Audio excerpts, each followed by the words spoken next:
Good morning. तर आमची आजची मॉर्निंग बघा ही अशी सुरू झालेली आहे की स्कूलमध्ये जाण्यासाठी उठलाय तर खरा, पण जसं जसं आवरतंय तसं त्याला समजतंय की त्याला स्कूलमध्ये जावं लागणार आहे. तर त्याने सुरुवातच सकाळपासून केली की मला जायचं नाहीये, जायचं नाहीये. स्कूलमध्ये पोहोचल्यावर डॅडा समजावतोय स्कूलमध्ये जा. आल्यावर सुद्धा कियान रडतच आज बाहेर आला. त्याला वाटलं आम्ही त्याला आज परत टाकून गेलो. घरी आल्यावर या कार्ड सोबत खेळीन खेळीन म्हणून त्याने सगळं कार्ड पसरवून ठेवले होते. थोड्या वेळाने त्याला म्हटलं आता आपण अभ्यास करूया हा. तर तो म्हणाला मी स्वतःचा स्वतः अभ्यास करणार आहे. ओरडून ओरडून त्याला मग शेवटी आजी आजोबांनी पुढ्यात घेतलं आणि स्टँडिंग लाईन शिकवायला सुरुवात केली.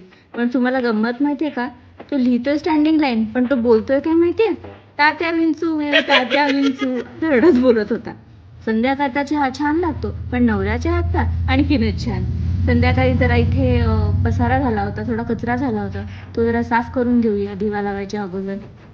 मग हातातली पसारा क्लीन करून घेतला आणि नजर जातेच काय, तर ही आमची इलेक्ट्रिक स्कूटी अचानक आवाज करत होती. लाईट चालू विदाऊट चार्जिंग. काय माहिती का काय झाली.